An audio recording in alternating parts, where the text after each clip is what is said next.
Today I want to invite you to live a life of Dharma. We live in very interesting times, but really it's always been this way, where the teachings and the Dharma have been commodified. We've packaged them.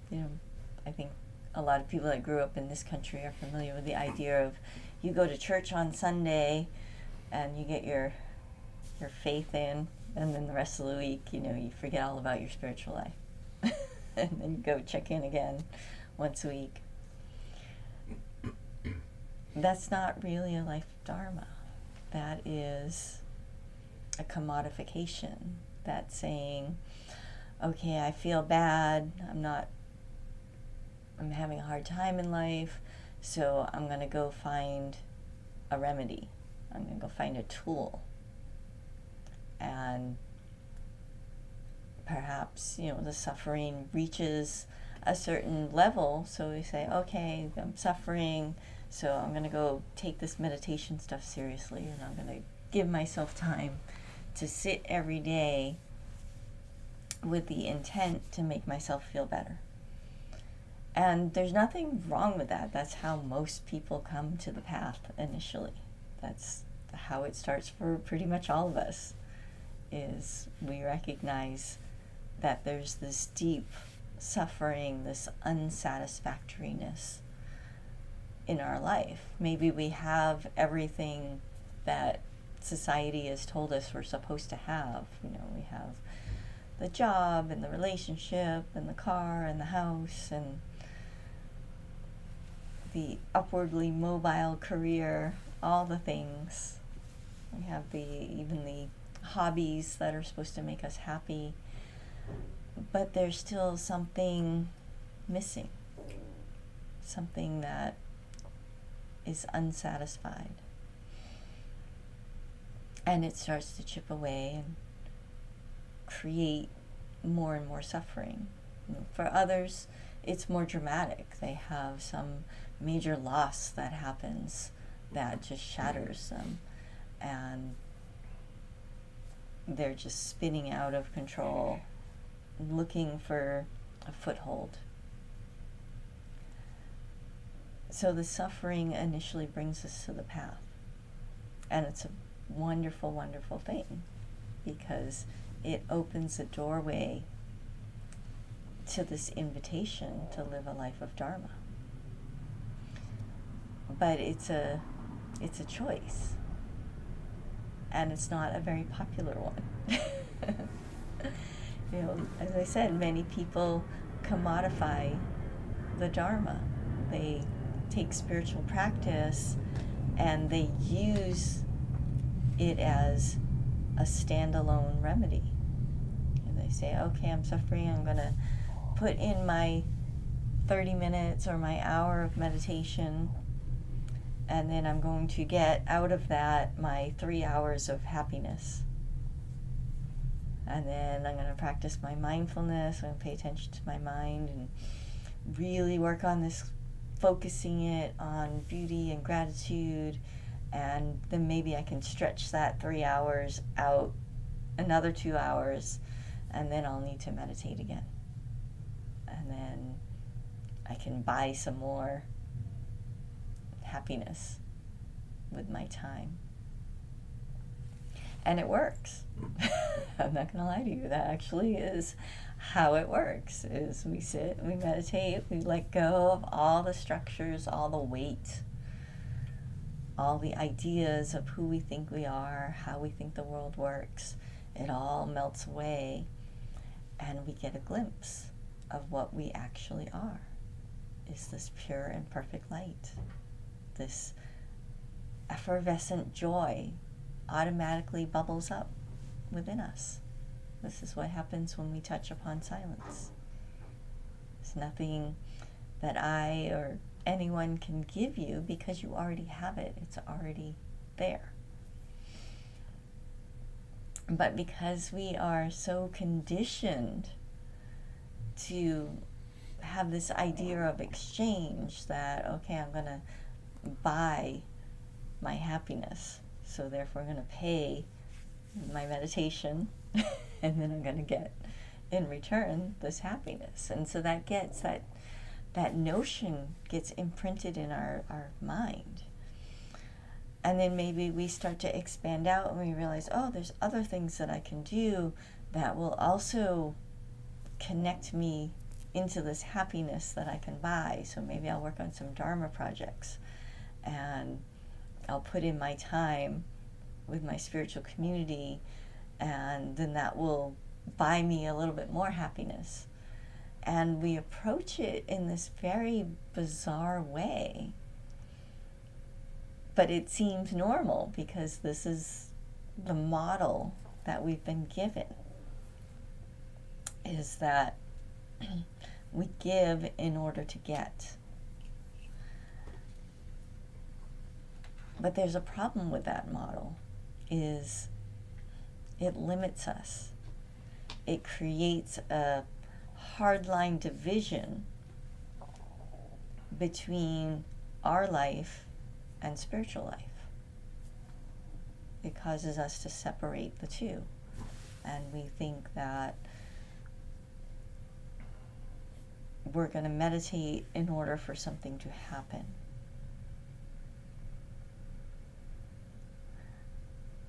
Now this model, as I said, it works in the beginning. It's very popular, and there's people that are brilliant marketers, and they have, all these apps and all these different ways you can pay for meditation and all different things, and then you'll get these benefits that they list out in nice bullet point lists. And as I said, there's nothing wrong with that. It works to a certain point. But as we keep practicing, as we keep going, we hit this interesting place where we can get burnt out on our practice because we're still holding it at arm's length. We're still keeping it as separate. Like we have my life and me and what I need, and then my spiritual practice is something separate over here, where now I have this whole list of things I need to do. I need to take care of my house, I need to go to work, I need to maintain my friendships, I need to work on my career, and then I have to do my spiritual practice as this extra thing. So as long as we keep this separation, there's burnout. Because then we say, oh, I've got to give time to my spiritual community, but it's taking away from all these other things I need to do. I need to give time to my meditation practice, but then that takes away time from all these other things I need to do. And it sets us up for this internal struggle, this little battle that has to happen where we're constantly having to choose between our mundane physical life and our spiritual life. And really, they're not separate. It's just a mental division that's been created out of conditioning.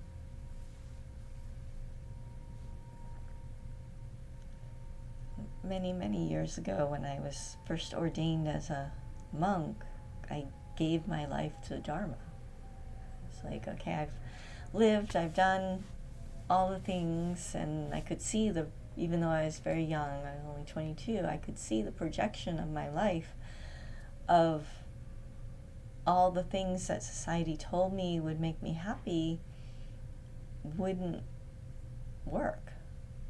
It would only lead to a certain point, and then I would feel that internal war of, okay, I've got to do all the normal life things, and then on top of that I have to do all the spiritual things, and there's just not enough time in the day to do it that way.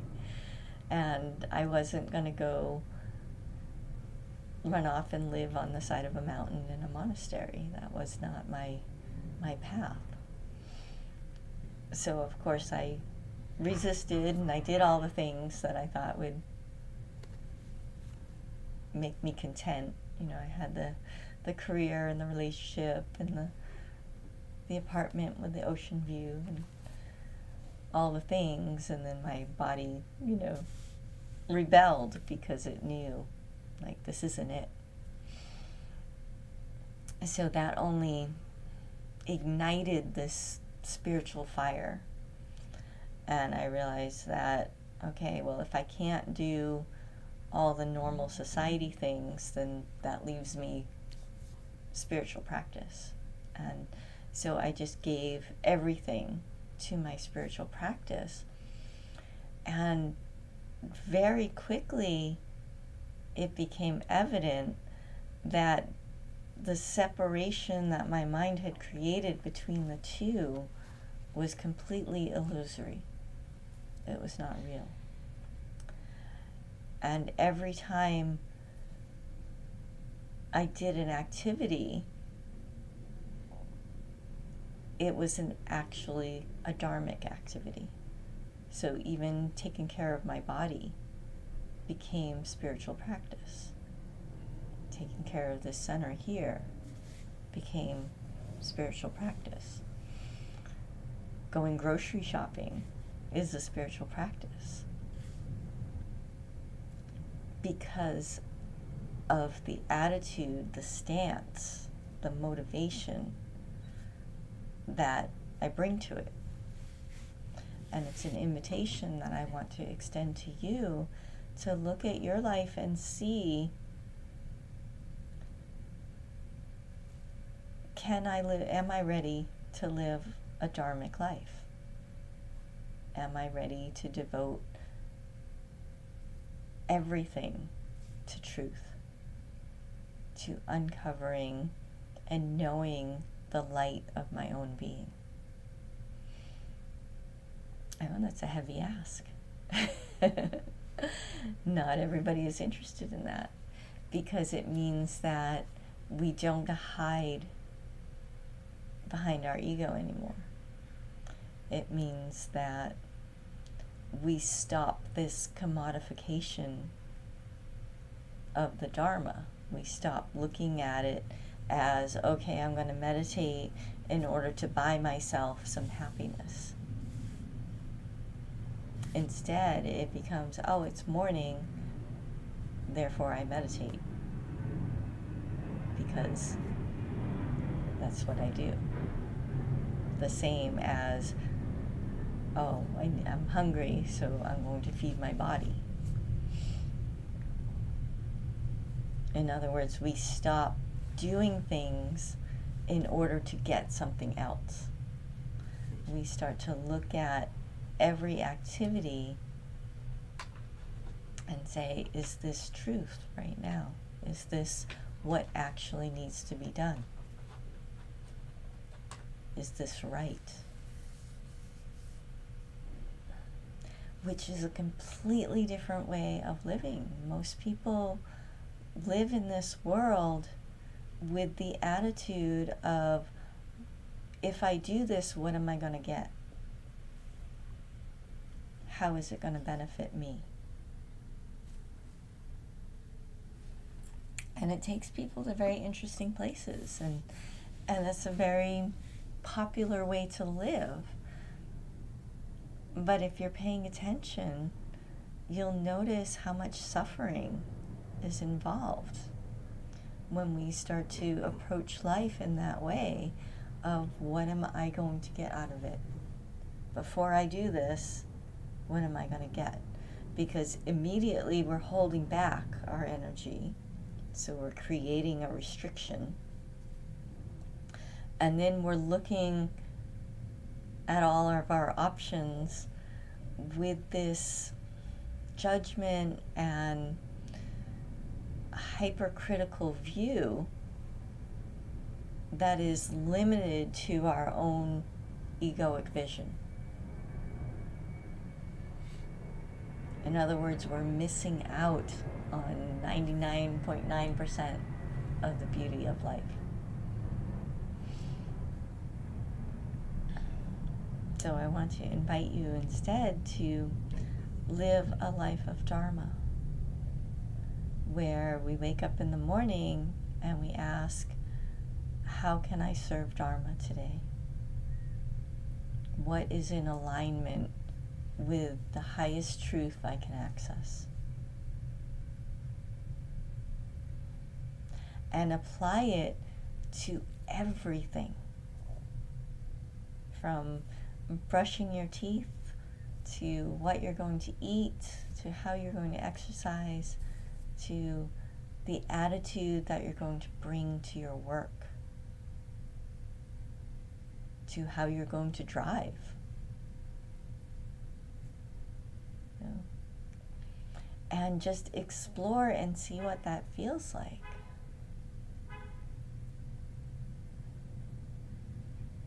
There's this wonderful rush of energy that happens because that artificial restriction that was put in place by the attitude of what am I going to get out of this, if we remove that, we become just open to this flow of life and light as it just appears. We still work really, really hard at everything because now it's no longer about us and what we're going to get. It's about something much bigger, something much more beautiful and enduring. We become this representation of light.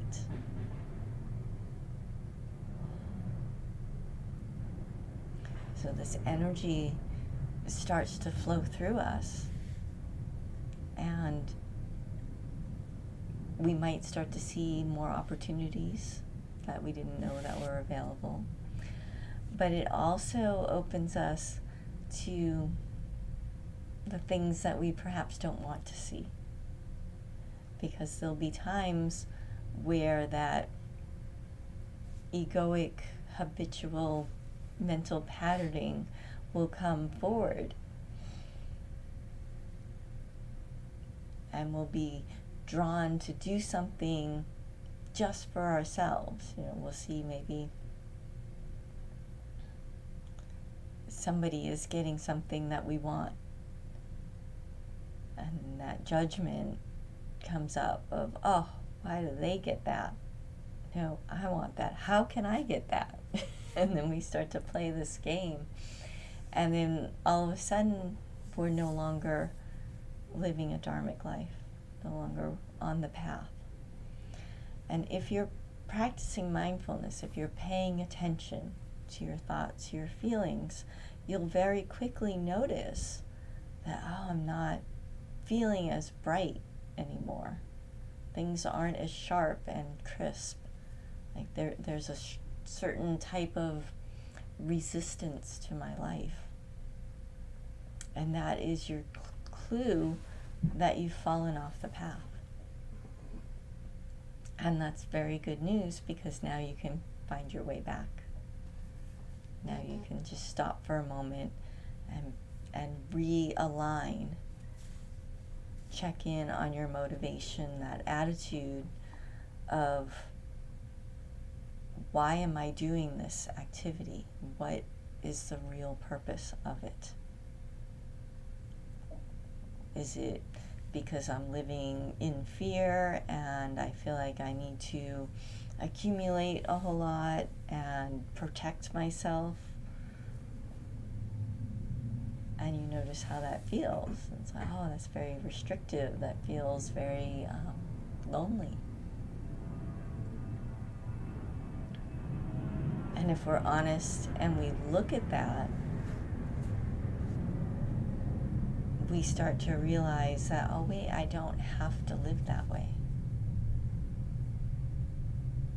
Maybe there's something I can shift, and when I go surfing, I can make it not about me. I can make it about connecting with the ocean. I can make it about making my body stronger so I can be healthy and of service to other people. So it's bringing this attitude, this internal shift that changes everything. So this is something that is a continual practice. It's like everything that we do on the path. It's not, we do it once. It's like, okay, I meditated once and now I'm done. I've meditated. No, there's always more. There's always more to learn. There's always more to explore. So we make this part of our mindfulness where we check in and we notice, am I feeling bright and happy and progressive? And if so, then wonderful. Keep doing it. Keep asking, how can I serve the Dharma right now? You know, that's the other place where people get caught up in is we love lofty ideas. We love to think that living a dharmic life means grand gestures. So we sit there and we rack our brains for some big, giant contribution that we can make, you know, some big gesture that we can give to eternity. And then that will be our Dharma. And it's quite much, much simpler than that. It's much quieter than that. It's the simple action of waking up every day and acknowledging that we are here to serve Dharma. That our life is not just about us. That there's so much more than we can possibly fathom. And when we do this, it's so powerful, because when we run into challenges, when we run into those roadblocks, whether they are internal ones that we create through our own resistance, or they're long-standing relationship patterns where maybe we've ignored our own boundaries and they come up and we see it clear as day. And the ego will argue that, oh no, you should let that person run over you because that's the selfless thing to do. But if you're being completely honest, you see, oh, that actually wipes me out, and then I'm of no use to anyone. So the actual Dharma in that case is holding my boundary and changing this habitual relationship that I've had. So these challenges will keep coming, and it teaches us to become more and more flexible inwardly. And that in turn releases those restrictions and allows even more energy and light to pour through us. And we live even happier and higher life.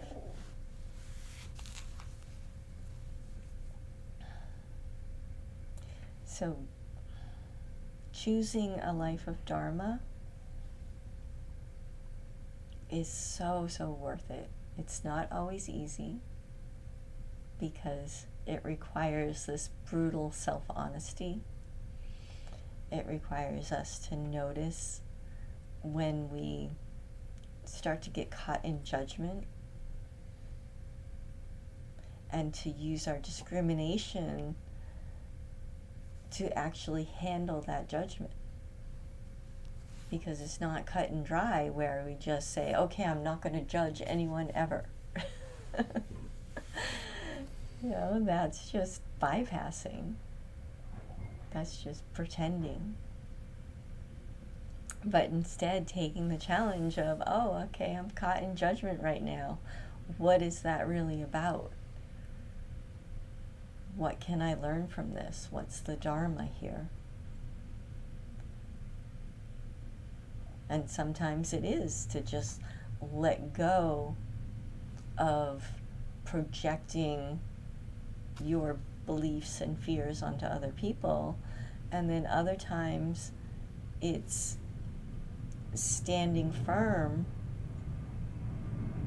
and acknowledging that no, there is light in this world, and I'm going to be this beacon of light no matter what.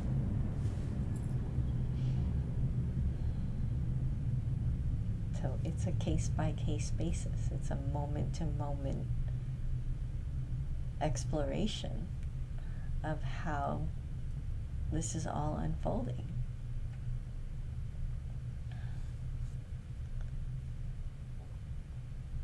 But as I said at the beginning, there's still the option to do the exchange where you're going to meditate for an hour and you get your 3 hours of happiness. And sometimes there's a diminishing level of return. I think Trungpa Rinpoche called it spiritual materialism, where we take these beautiful and powerful spiritual practices and we reduce them to tools. And again, inherently there's nothing wrong with that. It's just I'm challenging you to ask the larger question of what is it that you want? We have this one precious life in this particular body. We have it just once, in these conditions, in this body, with these teachings available. And I want you to know that living a life of Dharma is available. That you can take what has been put out here as just tools and actually make them your life. And in doing so, transform your place in this grand mandala into this shining diamond that reflects the light in not only your life, but in this entire world. And I found it's a very worthwhile and beautiful thing to do.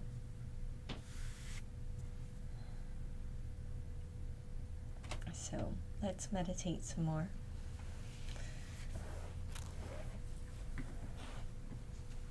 Sit up nice and straight. We'll do the chakra meditation. If you're on YouTube, it'll be silent. If you're here with us in person, there'll be some music. So the first song will focus on the navel center. The second song will focus on the heart. And then finally, the last song will focus on the third eye.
as humans, we're conditioned to always have a measuring stick. You know, when we're growing up little, it's the markings on the door jamb when we grow tall, and then we hit about 40, and then the measurements become about how wide we get. But we always have this sense that we need to measure up against something. And the worldly goals that we're given, they all have thorns. So we might have these measuring sticks of where we think we should be in our career or our relationship or our home life, our relation, you know, all these different ways of measuring our worth. And every time we try to measure ourselves against that, like I said, there's a thorn. It's like a cactus. You get stuck. And there's some kind of suffering because either we haven't achieved it and we see all the ways that we're lacking, or we have achieved it and now we need something else to chase after. So an option to get out of that cycle is this option to embrace a life of Dharma and make that your measurement. So every day you're asking, is this Dharma? Is this truth? Is this aligned, this action aligned with my highest truth? And when we embrace this fully, that whole sense of trying to measure up falls away, because we recognize that if we're caught in a pattern and we ask ourselves, is this Dharma? And the answer is no. It's not that we've failed, it's just we've wandered off the path. And then now that's useful information and we can find our way back to the path. And if the answer is yes, this is Dharma, then we can just give ourselves to that activity wholeheartedly and live in this flow of creation. And so, in other words, the thorns that are so common in life are not present. Sometimes we add a thorn on there. You know, we find that we're not following Dharma. We get caught up in our habitual patterns, and then we turn it into an opportunity for self-flagellation. But that's a measurement from the worldly life. And as soon as we recognize that, it breaks the spell. And then we can ask ourselves, okay, well, that's not Dharma, so what is Dharma right now? What do I need to do today? What do I need to do in this moment? How do I need to change my attitude and my motivation so that I am living this life of Dharma and find my way back to the flow? It's a very simple, ordinary way to live, but it's wonderful and I highly recommend it.